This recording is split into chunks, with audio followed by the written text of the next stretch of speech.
Salam sejahtera saudara yang kekasih di dalam nama Tuhan Yesus Kristus. Puji Tuhan, kembali kita bertemu dan kita akan memikirkan bagian berikutnya dari produk-produk manusia akhir zaman. Bagaimana kualitas yang muncul dan apa yang terjadi di dalam keseharian kehidupan yang mudah dilihat. Sehingga kita tidak perlu memisterikan tentang akhir zaman itu. Tetapi manusianya sudah menjadi ciri khas yang mudah untuk dikenali. Masih di dalam 2 Timotius pasal yang ketiga, sekarang kita akan membaca ayat 2 dan ayat 3. Manusia akan mencintai dirinya sendiri dan menjadi hamba uang. Mereka akan membual dan menyombongkan diri. Mereka akan menjadi pembitnah. Mereka akan berontak terhadap orang tua, tidak tahu berterima kasih, tidak memperdulikan agama. Tidak tahu mengasihi, tidak mau berdamai, suka menjelekkan orang, tidak dapat mengegang diri, garang, tidak suka yang baik, suka mengkhianat, tidak pikir panjang, berlagak tahu, lebih menuruti hawa nafsu daripada Allah. Nah, di dalam bagian ini saudara-saudara kita sudah membicarakan tentang cinta diri individualistis begitu ya. Lalu sifat yang dari uang yang materialistis. Maka sekarang kita akan melihat manusia itu menjadi manusia-manusia yang antagonis. Yaitu manusia yang selalu melakukan pemberontakan, perlawanan. Sehingga digambarkan mereka menjadi anak-anak yang bahkan memberontak terhadap orang tua. Zaman terus bergerak, orang tua mulai mengalami kebingungan ketika menganalisa dan memahami anak-anak mereka. Sehingga muncul berbagai buku psikologi bagaimana mendidik anak. Sekolah-sekolah di mana guru-guru tidak sedikit yang kewalahan menghadapi para murid. Sehingga murid memberontak melawan guru, bahkan bisa melululantakkan sekolah, memecahkan kaca dan seterusnya. Sehingga respek terhadap guru semakin menipis. Di kampus mahasiswa sudah menjadi maha rusak. Sehingga mereka tidak lagi mampu tampil dengan nalar dan keunggulannya sebagai mahasiswa. Tidak sedikit yang memakai ototnya daripada otaknya. Sehingga mahasiswa mengalami semacam penyemaran juga. Ini satu situasi yang ironis. Tentu tidak semua siswa, tentu tidak semua mahasiswa, tetapi yang ada cukup memprihatinkan. Karena bentuk-bentuk perlawanan yang mereka buat cukup menakutkan. Terhadap orang tua pun sama. Sehingga anak-anak memberontak terhadap orang tua, tidak segan mengambil barang milik orang tua atau menjual semaunya atau bahkan mengancam orang tuanya. Bagaimana mungkin? Maka saudara, gambaran yang kita lihat ini dengan segera kita akan bilang, wah, anak-anak zaman dulu tidak ada seperti ini. Orang tua berkeluh kesah, kami dulu tidak berani kepada orang tua kami untuk berlaku seperti kalian, tapi tidak berdaya untuk membentuk anak seperti apa yang seharusnya yang Tuhan kehendaki dalam hidupnya. Saudara-saudaraku yang kekasih, antagonis menjadi satu hal yang sangat mengerikan. Bahkan di dalam relasi bawah dan atas, anak ke orang tua, murid ataupun mahasiswa ke gurunya, ternyata terjadi penjungkir balikan nilai yang tidak lazim. Tetapi itulah yang memang sudah dilihat oleh Alkitab. Dan itulah yang digambarkan sebagai situasi di akhir zaman. Sehingga perubahan bergerak amat sangat cepat. Terjadinya pemberontakan-pemberontakan yang cukup menakutkan. Memunculkan wajah yang sangat mengerikan bagi kehidupan wajah zaman ini. Saudara-saudara, ini menjadi sebuah pemikiran yang serius bagi kita. Bagaimana anak-anak muncul menjadi antagonis. Anak-anak yang menentang, anak-anak yang melawan, anak-anak yang memberontak. Di tahun 60-an.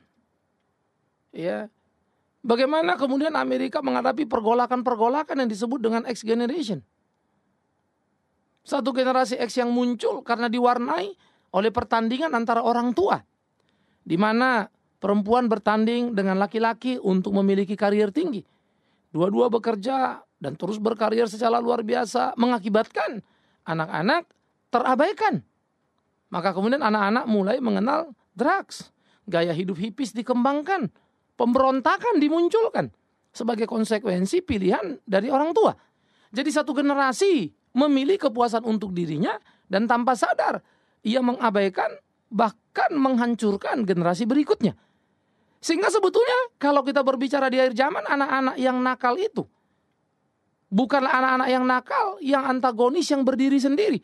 Tetapi merupakan output atau hasil dari orang tua. Kenapa bisa begitu? Saya jawab sederhana. Orang tua yang tidak memperhatikan firman Tuhan, orang tua yang hidup tidak takut akan Tuhan akan begitu. Maka mereka tidak melihat dan menganggap justru itu biasa. Memang zaman sudah maju. Maka banyak sekali orang tua ketika anaknya menjadi anak yang memberontak, mereka excuse dengan mengatakan, memang zaman sudah berbeda. Memang zaman sudah berubah. Dulu mah anak-anak hormat sama orang tua, tapi sekarang ini payah semuanya. Tetapi lupa, saudara-saudaraku, bahwa orang tua mempunyai kontribusi yang besar di dalam kekacauan dan menciptakan pemberontakan sang anak. Itu tidak boleh dilupakan. Itu tidak boleh diabaikan. Harus ada pengakuan jujur di dalam seluruh aspek kehidupan. Harus ada pengakuan jujur untuk mengakui kenyataan yang ada. Kita tidak bisa melarikan diri. Nah, oleh karena itulah saudaraku yang kekasih, sifat antagonis yang ditonjolkan menjadi sangat mengerikan. Bagaimana kemudian anak-anak itu memberontak dan tidak tahu lagi berterima kasih. Tidak lagi peduli kalau orang tua mengandung dengan resiko melahirkan, dengan keringat membesarkan. Mereka tidak peduli lagi. Mereka menganggap itu semua sudah menjadi kewajiban orang tua yang tidak perlu direspon. Bahkan anak akan berkata, siapa suruh melahirkan saya? Saya nggak minta. Yang ada saya mesti komplain. Kenapa saya dilahirkan tapi tidak diurus? Wow. Saya dilahirkan tapi tidak dipenuhi keinginan saya.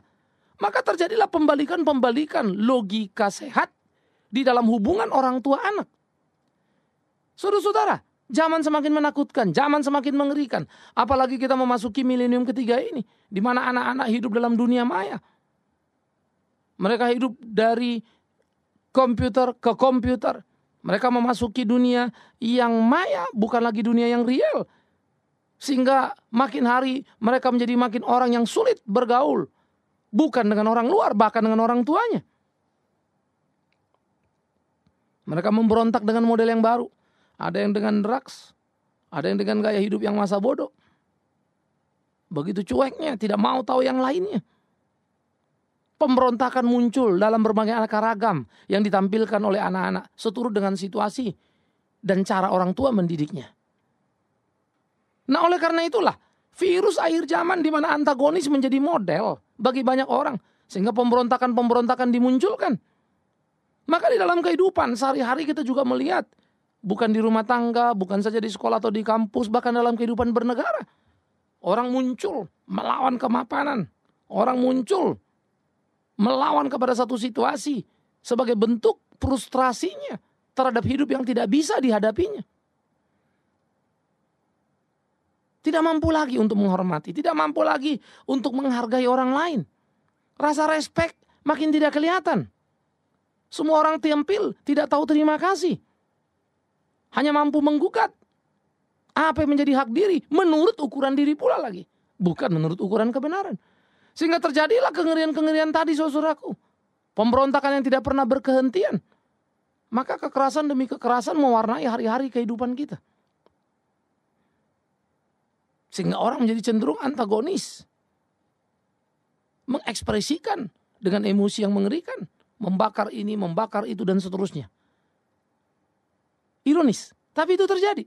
Lalu oleh karena itulah saudaraku mestinya kita memahami betul bagaimana Alkitab dengan presisi menggambarkan akhir zaman. Maka sudah seperti saya katakan di depan, jangan terlalu pusing dan terlalu ribet memikirkan akhir zaman. Tanda-tanda yang kita cari adalah tanda-tanda yang spekulatif, yang tidak terukur dan tidak jelas. Tapi yang terukur dan jelas yang ada di Alkitab itu seringkali terabaikan dan tidak bisa diperhatikan.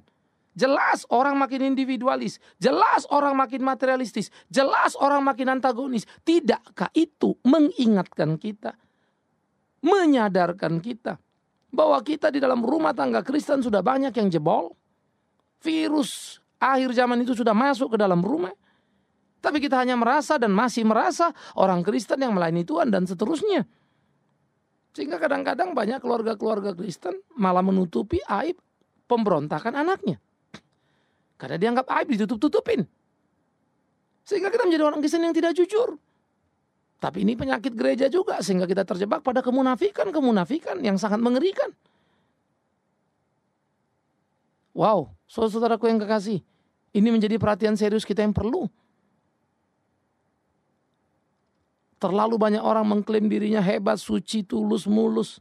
Tapi anaknya memberontak. Bahkan ngedrugs mungkin. Ironis. Karena itu sebetulnya kita mesti berani dalam kejujuran. Kalau memang ada kegagalan, masih ada kesempatan untuk memperbaiki. Tapi menutupi dan menciptakan kemunafikan sama dengan menutup peluang untuk memperbaiki. Karena kemunafikan pun akan dilihat oleh anak sebagai bagian yang justru tempat persembunyian empuk buat dia. Dia akan mengancam orang tuanya untuk mempermalukan orang tuanya. Sehingga orang tuanya seringkali hidup di bawah ancaman dari anaknya. Takut nama baiknya rusak. Takut nama harumnya rusak. Apapun yang diinginkan anak jadi dipenuhi. Sehingga terjadi pemerasan dari anak terhadap orang tua. Yang salah kaprah untuk menjaga harga dirinya. Saudara-saudaraku, mari kita pikirkan baik-baik, inilah virus akhir zaman. Sementara bagi anak-anak ketika mereka berlaku antagonis, ketika mereka memberontak, mereka sepertinya mempunyai sejuta alasan. Mereka sepertinya mempunyai sejuta keyakinan. Di dalam pergerakan-pergerakan seperti itu, maka anak-anak semakin hari semakin menggila dalam kehidupannya. Mereka merasa antagonis itu menjadi gaya masa kini. Kalau anak yang taat itu selalu digambarkan anak mami dalam konotasi yang negatif. Cengeng payah.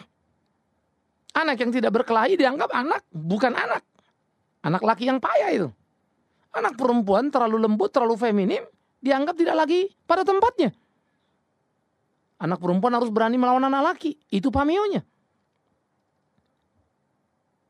Kita melihat di dalam kehidupan keseharian muncul kekacauan. Di mana kerusakan dianggap keunggulan.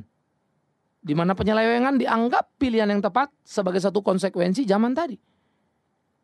Saudara-saudara, seharusnya lah sebagai orang percaya kita sudah mengetahui virus akhir zaman dan tidak terjebak di sana. Seharusnya lah sebagai orang-orang Kristen kita memahami bagaimana dunia ini bergolak dan kita harus menemukan kebenaran.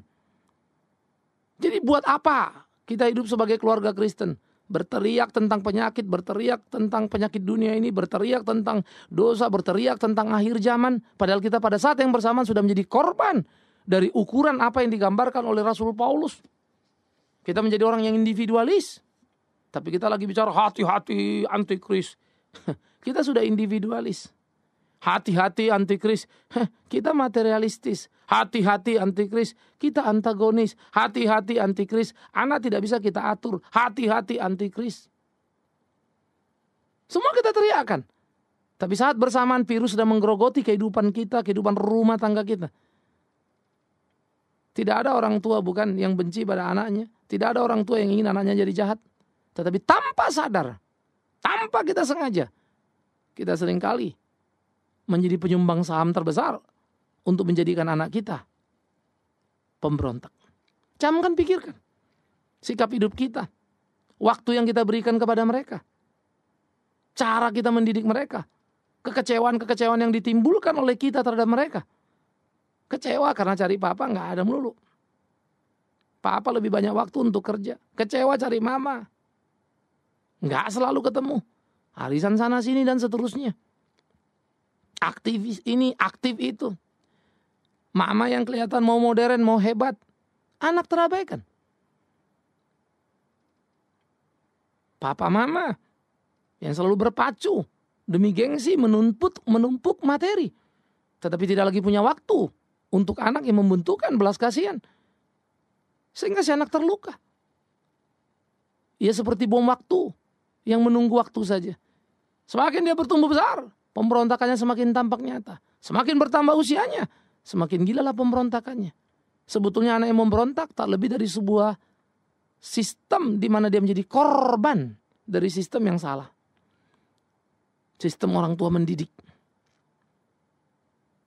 Kalau anak kita ada di situasi itu, saudaraku, mari berhenti sejenak, jangan menyalahkan anak itu melulu. Tapi perlu juga kita mengevaluasi diri kita. Anak itu nakal di depan kita. Berarti ada yang kurang pada kita. Kita cari, kita perbaiki.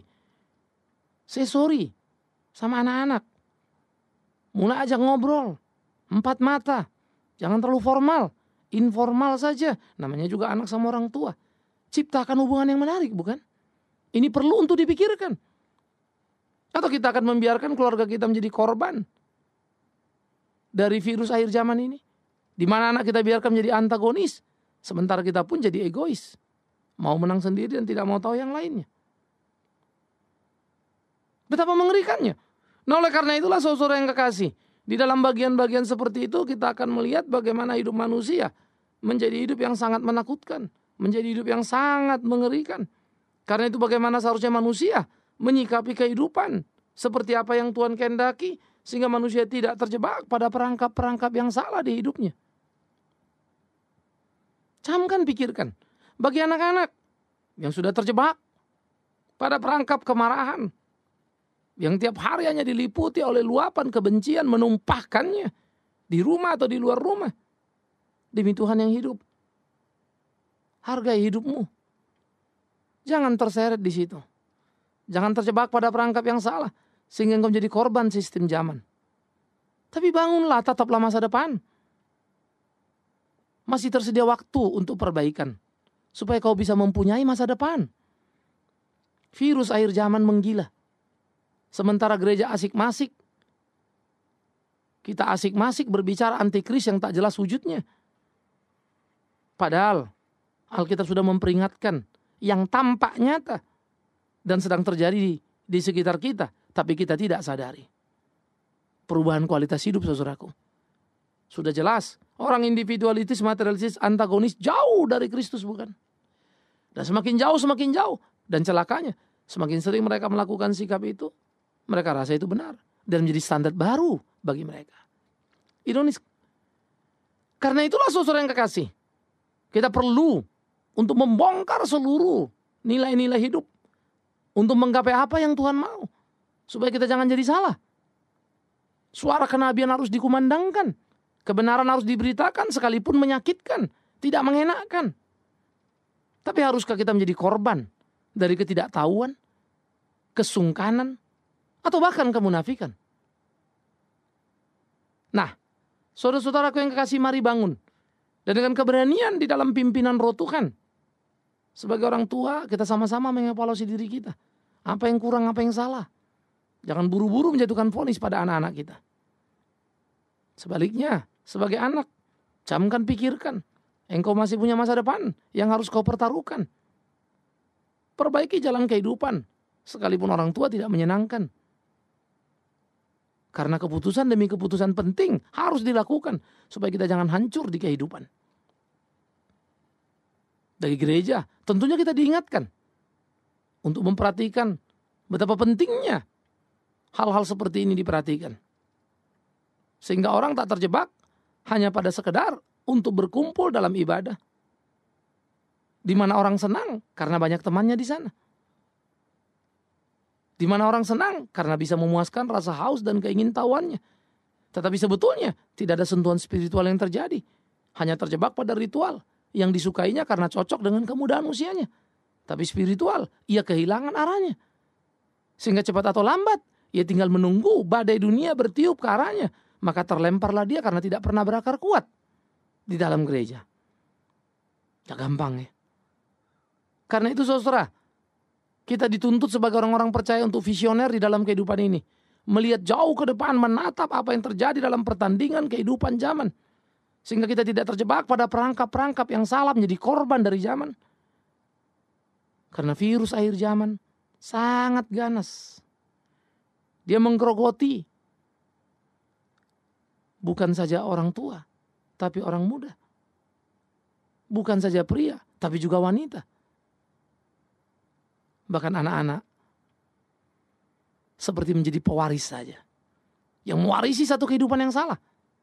Dari hari ke hari kita akan melihat kekerasan demi kekerasan terus muncul ke permukaan dan sangat mengerikan. Anak SD memukul anak SD yang lain sampai cacat, masuk rumah sakit.